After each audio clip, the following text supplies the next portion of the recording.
welcome. I'm Karen Campbell and I work as part of the Small Business Britain team, which looks after the Small Awards. Now, the Small Awards are an annual award ceremony that celebrates, supports and champions small businesses from all over the UK. And now more than ever, aren't they just brilliant? We're so happy that, small businesses are in our lives. Over the past few months, we have spoken to them about resilience, about adapting their businesses, and we are hearing so many phenomenal stories about businesses that are doing that. Businesses that are transferring online, that have completely adapted and pivoted their business and are actually reaping the rewards because they're opening their audiences up globally, they're reaching customers that they never had. So, digital skills and what we're here for today, which is obviously all about selling, which we're going to get to in a little bit, is huge at the moment. So I'm really, really chuffed to be here, and thank you so much. So, let's be honest, it's a challenging year. It's been a really challenging time, and small businesses are prevailing more than ever.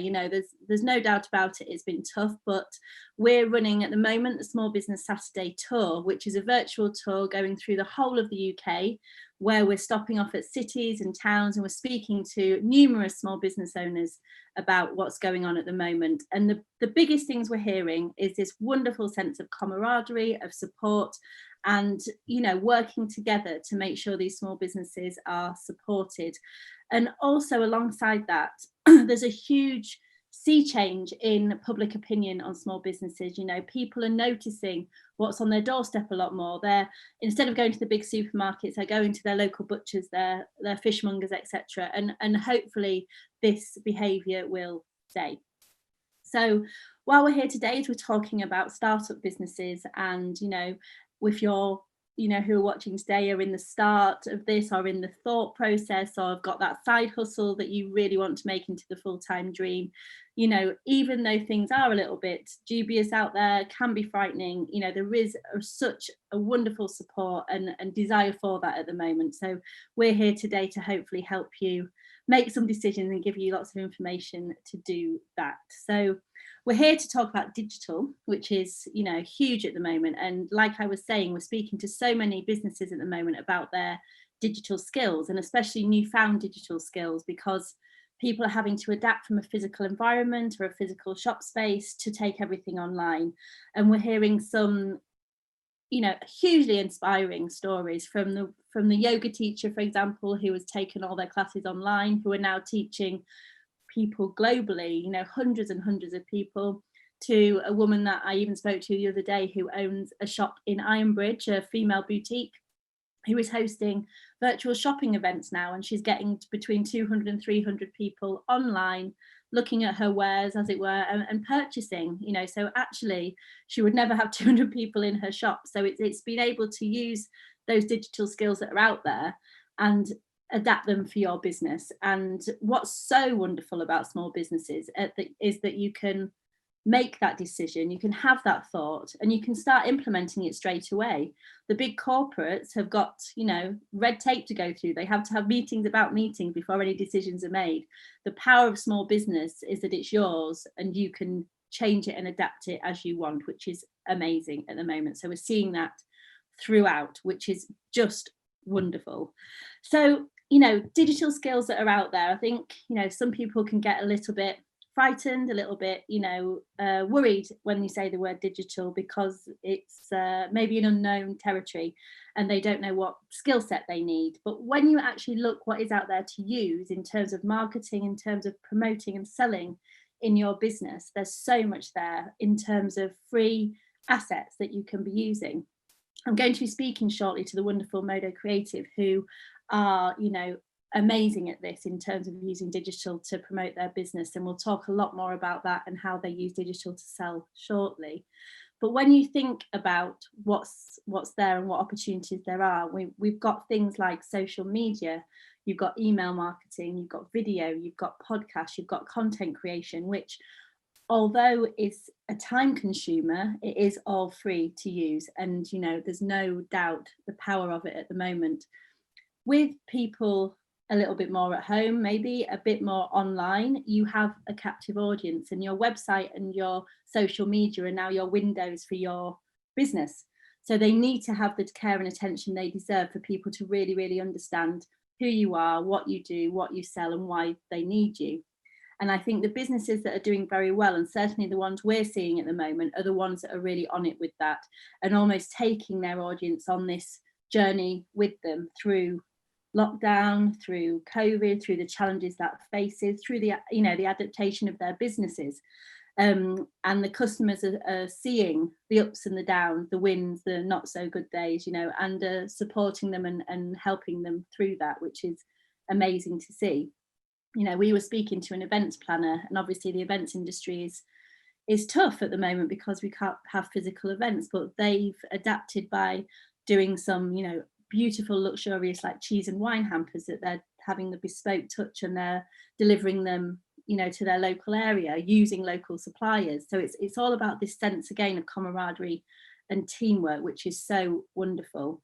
So, from our side, what we would implore you to do is just really have a look at what you can be in control of and what you can use at the moment. And social media is huge. Everybody's on social, every business is on social, and people are looking at you to talk about what you do, what you offer. So just really have some time and see what avenues are out there, and just relay your message and what you're selling and why. Use the assets there. There is so much video content that you can tap into in terms of stories. They're huge at the moment. Speak to your audience. It can feel weird speaking to camera. Nobody's comfortable with it. But at the moment, I think people are not wanting polished. Authenticity and honesty are the names of, are the things of the day at the moment, and people just want to hear from you, and they want to hear things are good, what you're doing, what you're launching, how they can support you 9 times out of 10. And again, if you are capturing your data, look at the database that you've got, look at the customers you've worked with, look at the clients you've got, look at your potentials, try and capture their email addresses as much as you can, and think about perhaps doing a weekly newsletter, a monthly newsletter, updating them about what's going on in the business. An example we found the other month actually is that there were 2 hairdressers in the same town, and similar businesses, similar price points, similar quality. One of the hairdressers was very, very up to date with their social media and did videos walking people through the salon on their phones. They did what they'd done to keep it COVID safe. They did a really up-to-date messaging for their clients, so people felt safe and they felt that they could trust them, that they'd done everything they can to cater. The other hairdresser didn't as much. It was a lot of old stuff on the website, etc. And by far, the one with the more up-to-date information was the busiest, because people are a little bit nervous at the moment, especially, a certain age group as well. People are worried about venturing out. So as much as you can do to talk about safety measures, etc., when we can, obviously, when lockdown's over, is worth thinking about and worth planning now while you've maybe got some more time. So yeah, email marketing, social media marketing is huge, video is huge. And again, look at the opportunities that you've got there in terms of how you can engage. Podcasts are massive at the moment, business podcasts. Is there anywhere you could look at, to possibly be a guest, to possibly get involved, and try and promote your business that way?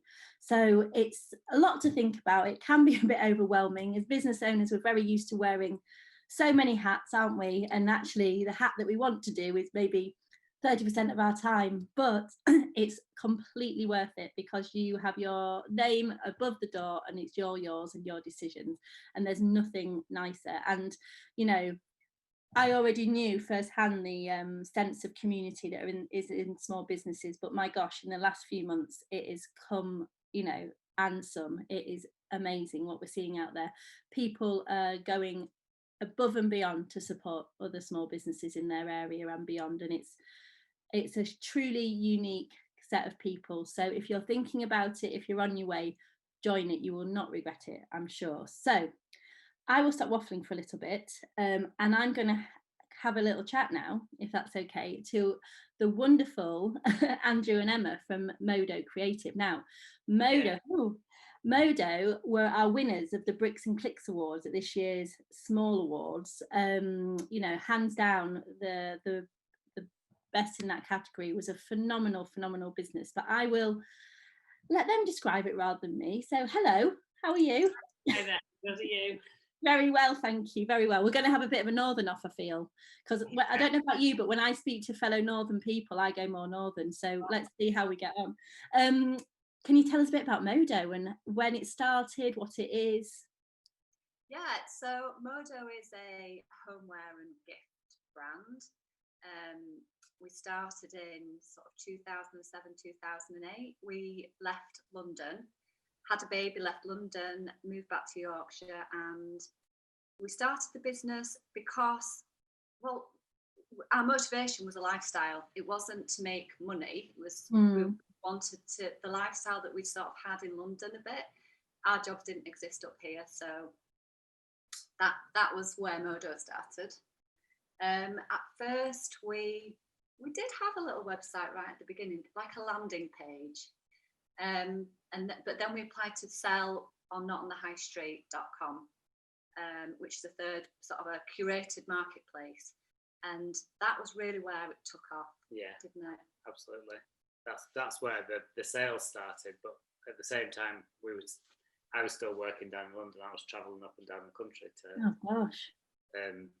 Well, just doing anything we could to sort of support this new business venture that we didn't know where it was going to go and how successful it was going to be. So.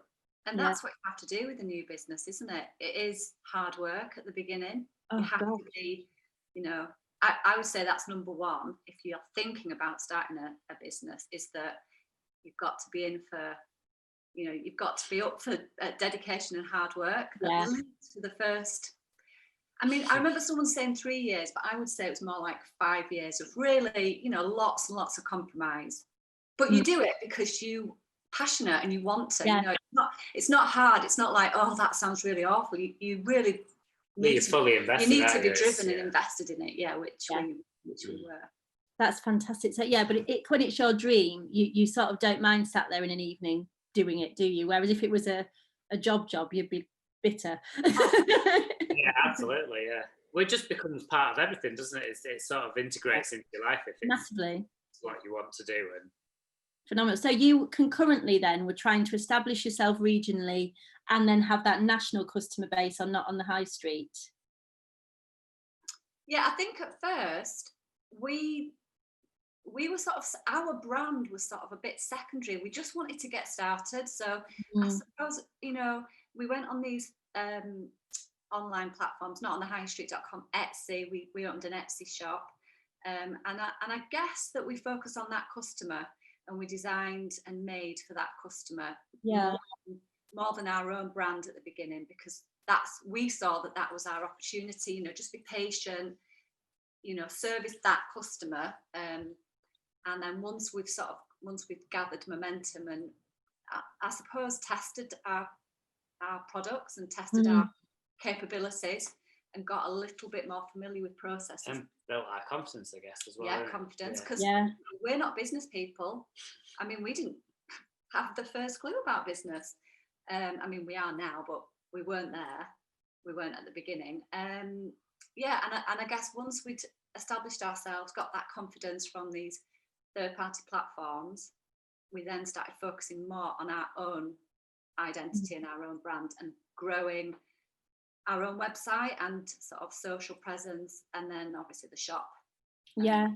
So it's almost like a test bed a little bit, just to see if there was an appetite there in the first place. Oh yeah. You sort of grew the MODO brand, as it were. Yeah, we were really cautious. Like at first, we just literally did start with one product, I think. Yeah, well, it was it was 2008, so it was height of the really big recession. We didn't really. Nothing was definite. It was all a bit insecure. We didn't. We just sort of. I think really because at the beginning I was on maternity leave, and I'd just been. My maternity leave had just finished, and I was made redundant. Andrew's job didn't exist outside of London, so it was more just, let's see if we can just make some of my income back. Yeah. But like I said at the beginning, we never started MODO to make money. It was about the lifestyle. So we didn't have massively high expectations. If we could just make a little, it was a side hustle. It really was a side hustle at the beginning that's just grown from that. Amazing. And you just saw that opportunity. And, you know, we hear so many stories like that, you know, redundancy was involved, or you're almost like, well, it's now or never, I might as well have a go and let's see if it happens. And, you know, a lot of the time it does, which is a wonderful thing to see. So, you know, from a sales point of view then, did you do a lot of work on who your customer potentially was, or did you sort of just see how it went? Did you have an idea of who you were sort of marketing to? We had an idea because we dealt a lot of, majority of the orders were coming through Norton High Street, and we sort of knew their customer, but it was definitely their customer, and we serviced that customer and understood it and made sure that their experience from start to finish was the perfect experience. But we were doing that for us, but also for Norton High Street. It was their brand.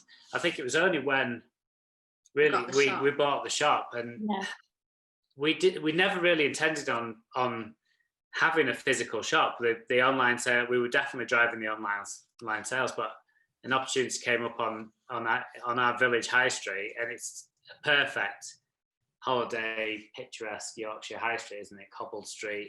Oh, it's beautiful. And we just couldn't. We were looking for a bigger premises to work from, and it came up, and we thought, do you know what, we could maybe sort of have a go, yeah, and turn it into sort of a part shop, but also part customer experience. I definitely remember as a kid we used to go to Guernsey and watch glass blowers, and then you'd go through to their shop and buy glass things. I really loved the idea with our stuff, that you could see us making things and actually then purchase them and see the whole thing. And as soon as we did it, it made sense, and the customers really got on board. And we there straight away were getting immediate feedback, face-to-face feedback from customers for the first time. And really, that's, I guess, when we really started understanding our own brand and our own worth in our own right, as opposed to being under their umbrella sort of thing. Yeah, exactly. Yeah, that's amazing. So the shop wasn't really on the cards then. You just saw the opportunity and thought, well, let's have, you know, what we can try it. If it doesn't work, it doesn't work. It wasn't in a business plan or anything. Well, I think that's the thing. I think we've really worked like that. If opportunities come, you tend to grab them. It's not, and obviously those opportunities come because you've positioned yourself in a place to do it. But it was a natural move that was sort of just came along. It was. Well, I think also we could see the future a little bit. The sort of social mood and just the sort of general vibe around shopping, and you know, I knew that people were getting more savvy about where they shopped and who with, where they were spending the money, and the sort of chain, you know, the manufacturing chain. People were getting more savvy to that, because this was a, you know, 4 or 5 years ago. A lot's happened in the last 4 or 5 years in that respect. And also you could see that the high street was kind of, it lacked character. You know, a lot of these big stores that you just go in and there's just these shelves on, you could see that fizzling back then. And then the obvious thing was that people were going to engage more with more of an immersive shopping experience. And so that excited us. And I think we thought we can do that. But then we outgrew the shop. It's amazing. And you know, when you open, because it's that sense of that desire for locality and independent, you know, and people love finding something new, don't they? And being very loyal to it. And I imagine, I mean, I know where you are, but for people that don't, it is such a gorgeous Yorkshire. Is it a village, town now? It's a village. It's a big village. Yeah. Famous for the Bronte sisters. It's got a massive heritage. You get loads of visitors, don't you? But it is that like picturesque and quite hilly, isn't it? But you know, to see that opportunity must have been wonderful. And was the sense of community very big in terms of the support when you decided to open it? Yeah, you mean on in Howth on the main street? Yeah. There's a lot of people that have been around for a lot of years, and mainly everybody was excited to get, because we were a bit we were quite modern really for the street. It's Yeah. very historical shops, and I think people thought we might come along and spoil the vibe, but we've been very sympathetic. Yeah. With our frontage, and actually as soon as people saw what we were doing, I think we are modern, but we've got old-fashioned values, and that goes with the street. And yeah, and that's why you've fitted, isn't it? It's almost why you found that your home, isn't it? Yeah. So the shop is probably the number one biggest sort of best thing that's happened to the business, I would say. Really? For our identity, it realised our identity.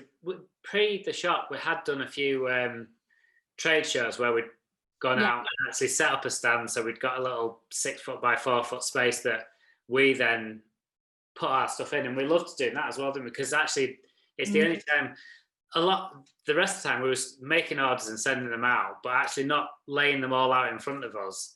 That allowed us to do that, and it definitely, you don't necessarily need to go do a trade show or have a shop or anything like that. If you set up your front room and put your products out and brand it, it really gives you a real clear identity of who you are. It was like that first trade show we did, I think it was Harrogate or possibly Top Draw. Just doing it, and the process of putting our stuff on the wall and seeing it all together was... Yeah, it was like it came alive. Yeah. It was awesome. Moment. Because I suppose, like you say, you just don't, and I think that's the case for a lot of people, because they're just doing one thing at a time, aren't they? Or they've just got this behind a screen, which is fine, but it must have been a big moment, I imagine, seeing what you've achieved physically. It's like looking up, because you are small businesses, you tend to all be doing everything a million miles an hour, looking down at the products, and it was just actually taking a moment to look up and see it, and it was like, oh wow, that is amazing. That's us. And so you have the physical space, and obviously you've got the other avenue to market as well. How did you balance it all, from your digital side to your physical to the actual making? Must have been a busy time. We just combine it all, really. I guess social media and our narrative ties it all together. So we try and explain, we try and show the mill and products being made. We try and involve customers by asking them what colours they might prefer, or getting them a bit involved. Product development on social media, and then obviously we show the shop. We just try and integrate the whole of the 3 sort of bits that you've just talked about all together, so that the customer understands the flow. I think they do. I think we managed to get that. Well, that's why you won the award, isn't it? It's really interesting when brands get their touch points right. It's a really weird example, but like if you went to Selfridges, you're in Selfridges before you're in Selfridges, because there's the yellow or there's the mood. Do you know what I mean? And it's those brands that get that right, and that can translate online in a physical presence. And I think that's when you marry that up, it's a real magical thing, isn't it? Yeah, absolutely. I think you mentioned right back when you were introducing this that how important video was, and I think we've really seen how important that is, because it instantly allows you to identify with a brand really quickly and easily. It passes anything by. The sort of your stories. I would say definitely, far and away, video is the future, and I know it's hard. I mean, I can't bear my voice or see myself on camera, but I know how important it is. So I've worked really hard at that, but we see it instantly translate to sales, instantly translate to people understanding. And do you do video every day? How often do you do it? And do you do it through stories or a bit of everything? Mainly through stories, because they disappear, and it feels a bit safer. If you're nervous about starting to do this, start with stories. Don't start with lives. Well, I mean, you could just jump in. Maybe that's bad advice. Maybe you should just get stuck straight in there. But I know, if you're a little bit like you're dipping your toe in, I think that added layer of scaredness you don't need, do you? At least with stories, you can record what you want to say, and if it goes wrong, you can start again. But yeah, I definitely think video content is really important for any business. No matter what you're doing, you can make video work. Well, it works. I mean, we're obviously, the shop's shut again, obviously through November, but we went in and you stored a few things, and we did the same amount of sales in a couple of hours through stories than having the shop open all day. It's amazing. The power of it is almost overwhelming, isn't it? And I suppose at the moment you've got a bit more of a captive audience, aren't you? Because everybody's on the phones, everybody's online. So and supportive audience, because everyone really, the move to supporting small businesses is massive, like you said. Yeah, it's amazing. It's overwhelmingly brilliant, and I just hope it all stays. Yeah, so do we. But what a great time to start a business. Exactly. And it's weird because on paper you'd go, no chance, wouldn't you? But when you're actually in the reality of it, the sense of support and what's out there there is a real sea change in public opinion, I think, which is so welcome. Yeah, absolutely phenomenal. So the shop obviously is closed at the moment, and you were saying that you outgrew the shop, so have you gone to bigger premises? Or well, we had everyone working in the shop, so we had the ground floor, which was split between a small shop at the front and then the laser department at the back, where we did all our wood cutting, and then we had designers on the middle floor, and then all our fabric stuff on the top floor, and sort of worked between the 3 floors. And I spent all my life lifting boxes up and down stairs. It was right, there's an accident waiting to but it was just hard, hard. And we, at Christmas, we just didn't have any storage space. And then a mill just I'm pointing at it, I mean, that's totally irrelevant, but a mill just on the other side of the valley, so literally a mile between. Lovely. So dead near where you are already. Yeah, so it was just perfect sort of opportunity to move into it. Oh, fantastic. And when did you move there? Been there a couple of years. Yeah, about 3, maybe about 3 years. We worked years. solely from the shop for a couple of years, and then we've now been in the mill for a couple of years on top of that. So yeah. And have your customers reacted well to that? They didn't mind the move? A few. There were customers that were a bit disappointed because they absolutely loved. You see, you would come into the shop, and because we were working with wood, there would be this wood smoke smell, and you could hear the buzz of people working. The radio would be on, the machines would be, people just loved it. It was cozy. It was quite romantic. Something quite special about that, isn't there? Yeah. So there were customers that missed it, but we communicated though. I think it's we did think about getting like a sort of live stream in the shop of the mill. Yeah. So could actually see, but I mean that would be quite a big undertaking. I'm not sure. And I don't think it would add anything. No. I think as long as we're communicating that these are our products made by us in the same village. And they've already had a little taster of what you do on the main street. That you're not brand new, are you? Yeah. No. And lots of people that are coming to the shop know us anyway through the social platforms anyway. So they've seen it all. They know how it works. Definitely. And the locality thing is massive, isn't it? People are loving products that are made locally, have got that story, especially with gifting and things like that. And how has that been for you? Are you finding a real desire for that? Has it increased over the years? Has it stayed the same? The local thing, I would say it stayed the same. We've actually got people that will travel to the shop, which feels really a lot of pressure when someone says, "Oh, we've travelled 2 hours," and you're like, "Oh gosh, I hope you're not disappointed." Yeah, so the local people have stayed the same, and it's lovely. We get lots of repeat business from local people, but I would say that the people travelling from further afield has grown, which is nice. That's lovely. Imagine someone walking in saying, "I've travelled 2 hours." That's amazing, isn't it? And how do they find you? Is this all through your social media? All through social and the website, yeah. It's the power of it is overwhelming, isn't it? And what about your pricing structure then? Is that changed over time? How do you work with that and grow that? It hasn't changed. We just work out what something costs, what it costs to make,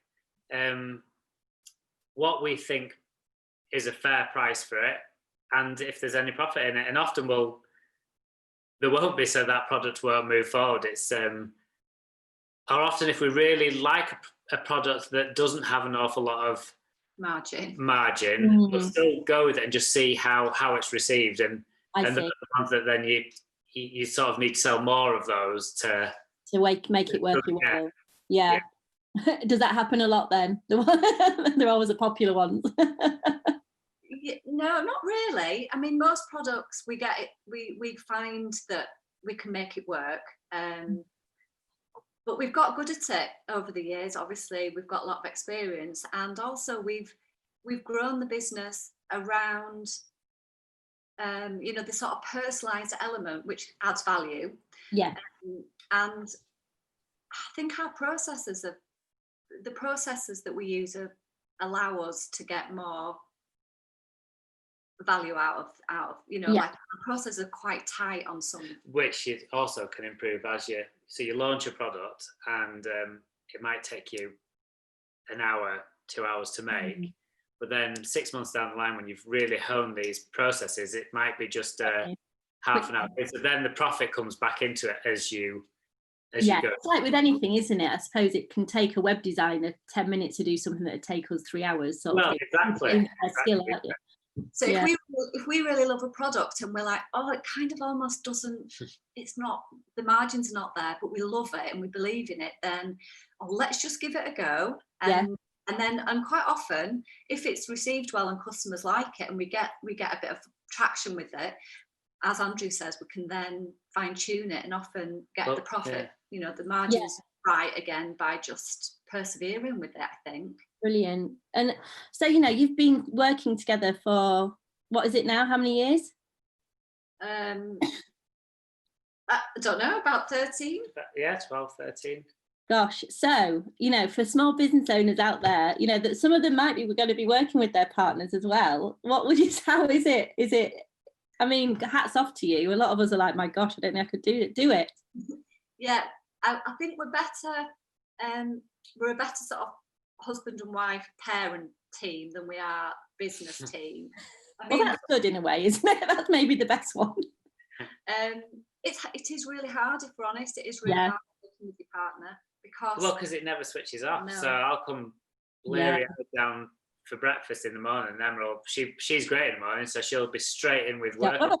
Can I not have a cup of coffee first?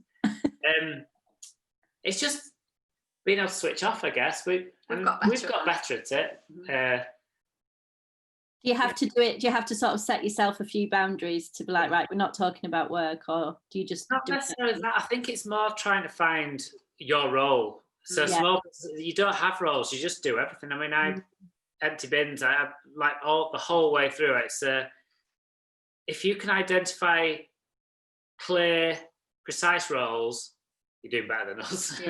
And that's where that's the only time we sort of struggle, when we're maybe not putting the things into the things that we supported to where we should be doing, because we're being dragged because we haven't identified it. Really, that is key. And we joke, we are much better at it now. Well, you're still here, you're still talking, so hats off. We wouldn't have any. We wouldn't have any other way. Yeah. Well, it's working, so hats off to you. And obviously the audience here, they may be thinking about starting, or they've just started. What lessons or what insight could you give them? If you could talk to yourselves when you were chatting about, moving up north, what would you tell yourselves? Well, I wouldn't tell myself anything really, because I think that if I'd have known some of the things that I've learned, if I wasn't so naive, I probably would have made the different, I wouldn't probably have the wrong decision. Right. You've just got to be passionate about going to it for the right reasons. So I think that's key, what we were sort of saying earlier on. It definitely wasn't about making money. I mean, we had conversations that at the beginning that perhaps this could just be like a holiday fund. It was never. So you didn't put yourself under a lot of pressure to start with? No, I mean, we were under a lot of pressure. We'd got kids, we'd moved house, but the business wasn't the pressure. That was we've always said we wanted to set up something together and work together, and because we enjoyed it, because it was a natural thing. It was well, we kept it organic. I mean, I'm not sure that, I appreciate that not everybody would be able to do that, because some people will be maybe at a crossroads and they think, and it's a now or never situation. It wasn't like that for us right at the beginning. However, we did get to that point where you needed to give up your job in Brighton, and that was really scary. And our parents were saying, are you sure this is, this is both of you, and you've got young children, and you're renovating a house, and is this a sensible thing to do? And that's where maybe if I was to say anything, it would be, if your gut feeling is saying you can do this, if you know you can do it, like in your heart, you can do it, then do it. And always be open to opportunity. Don't like the shop, like things that come up and you think, oh, I don't know like the idea of that, but I'm not sure. If you like the idea of it and your gut says this is right, then it probably is. Brilliant. And it's, I suppose you've touched on, we heard a few people saying that occasionally they've got people around them that are maybe got their best interests at heart, but they don't really understand it, i.e. mums and dads, that got the sensible head on. So it's almost surrounding yourself with a tribe a bit that's like-minded, and like maybe other small business owners, and find your people that are maybe going through it or have gone through it as well, to encourage you, because absolutely, because they're out there. Business has totally changed since our mums and dads, like life has changed since our mums and dads. Exactly. So going back to them for advice on what we should do with work, I mean, it doesn't compute. My dad is definitely, I've been in this profession for my entire life, whereas things are much more fluid now and change and neater. I mean, there isn't those jobs for lives anymore. Definitely, but it is it's that generational thing, isn't it? Absolutely. It's massively different. I remember my mother nearly fell off a chair when I decided I was leaving a very well paid corporate job to go out on my own. It's just not the done thing, was it? And it's the worry involved in that. So that's fantastic. So obviously lockdown's happening. I imagine you're gearing up for Christmas at the minute. What's the future looking like? What plans have we got in place? Well, we are in full on Christmas, which is a bit early. It's good, because I'm glad that people are shopping early. They're obviously doing it, they're at home. I'm maybe a bit worried whether things will arrive on time, but we are definitely in Christmas. The future, well, we are optimistic that people are going to shop small business this Christmas, and then they won't be able to get us all out of their heads. They'll shop small business, or they'll use more local small businesses, like you said. We started using local shops.